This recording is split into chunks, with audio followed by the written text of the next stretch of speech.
The Red Sea miracle is a very famous story. Many people around the world know about it. It comes from ancient religious texts, particularly the Book of Exodus.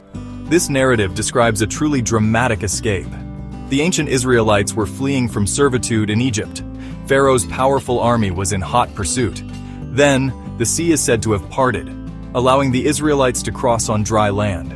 This event is undeniably iconic in human history. This incredible account has captivated human imagination for thousands of years. For many, it serves as a cornerstone of their faith. The story symbolizes liberation from oppression. It also represents powerful divine intervention in human affairs. The narrative itself is undeniably potent and stirring. Naturally, it raises many profound questions. How could such an astonishing event actually take place? Was it a purely supernatural occurrence? Or could known natural forces have played a significant role in this ancient drama? The biblical description of the event is quite vivid and specific. It tells of a strong east wind. This wind is said to have blown relentlessly throughout the entire night. The force of this wind supposedly pushed the waters of the sea apart. This action miraculously created a dry pathway through the seabed. The Israelites were then able to cross to safety. When the Egyptian army attempted to follow them, the waters returned with great force, drowning the pursuers. The imagery is powerful. For a very long time, many viewed this event solely as a miracle.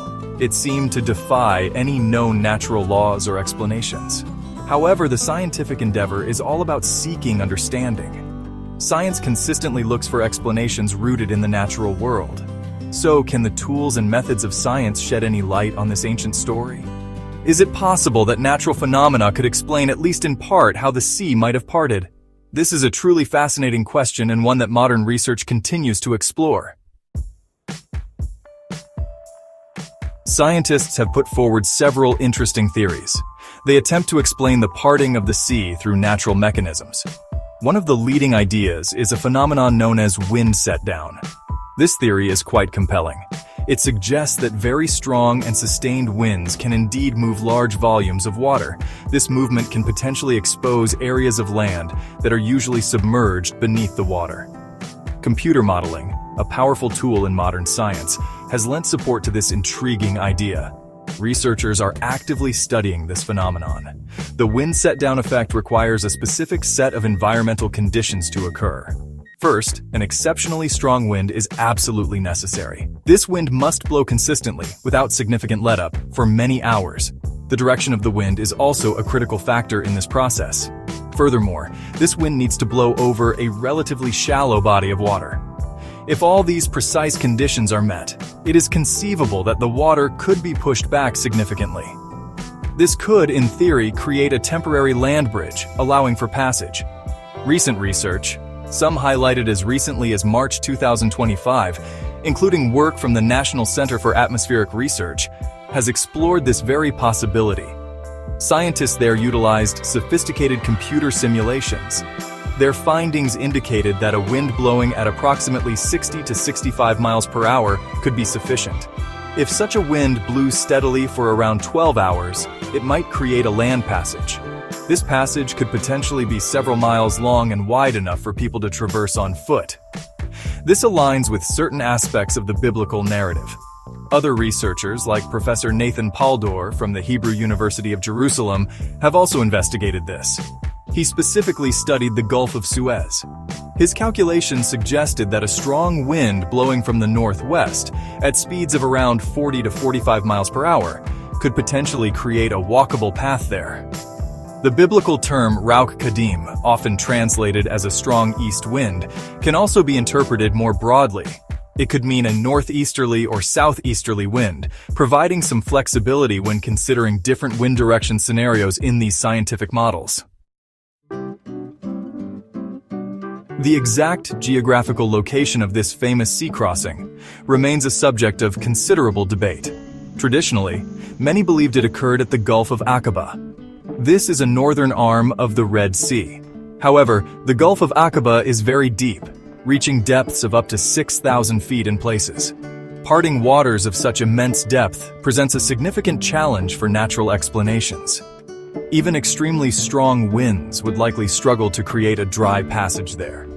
This has led scientists to consider alternative, shallower locations. Many modern researchers propose that the Gulf of Suez is a more plausible candidate. The Gulf of Suez is the western arm of the Red Sea. It is significantly shallower than the Gulf of Aqaba, with a maximum depth of only around 100 feet. Crucially, it also features a relatively flat bottom in many areas. These topographical characteristics make it a more suitable location for a wind-driven parting event. A land bridge could form much more easily under the right wind conditions in such a setting, fitting better with scientific models. Another potential site that has been suggested is the Lake of Tanis, located in the eastern Nile Delta. Oceanographer Carl Drews is a proponent of this theory. He points out that some alternative translations of the Hebrew Bible refer to the body of water as a sea of reeds, Yam Suf. This could indicate a marshy lake area rather than a deep sea. Strong easterly winds blowing over a shallow lake like Tanis could indeed expose a land bridge temporarily.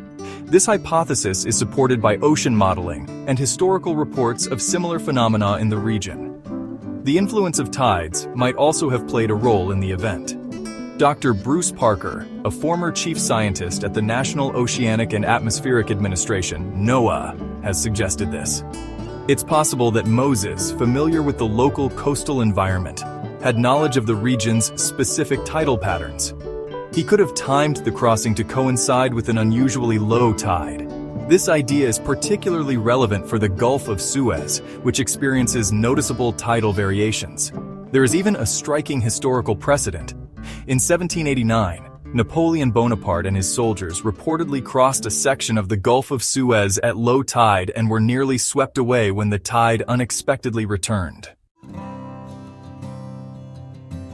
So, can scientific explanations account for every aspect of the Red Sea story? Not necessarily. Even if natural forces like wind and tides were involved, there is still more to consider. The timing of the event, as described in the narrative, is truly remarkable. The sea parts precisely when the Israelites need to make their escape. Then, the waters are said to return just as the pursuing Egyptian army enters the passage. This incredibly precise sequence of events is a crucial element of the story's enduring power and profound impact. Many people of faith view this extraordinary timing as the core of the miracle. Carl Drews, the oceanographer who proposed the Lake of Tanis crossing site, is himself a devout Christian. He emphasizes that scientific explanations for the physical mechanism do not necessarily remove the divine element. Instead, he suggests that a divine power could have worked through natural forces. The true miracle, from this perspective, lies in the divine guidance, Moses being led to the exact right place at the exact right time for these natural conditions to manifest. This perspective allows for a harmonious coexistence between faith and science. Science can seek to explain the how of the event. It can describe the physical processes, such as wind dynamics, water displacement, and tidal patterns.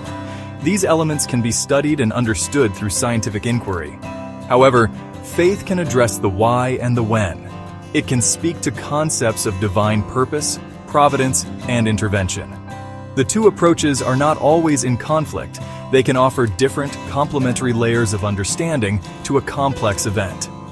In conclusion, the Red Sea miracle remains a profoundly significant event in human history and religious tradition. Scientific theories, such as the wind set-down effect, offer plausible natural mechanisms. These mechanisms could potentially explain the physical parting of waters under specific conditions. However, the element of miraculous timing adds another compelling dimension to the narrative. Whether one interprets it as a purely divine act or a divinely guided natural event, its significance endures. Science and faith can both contribute valuable insights to our understanding of this ancient and powerful story, offering a fuller, more nuanced picture. If you enjoyed this exploration, please subscribe to our channel and share this video with others who might find it fascinating. Thank you for watching.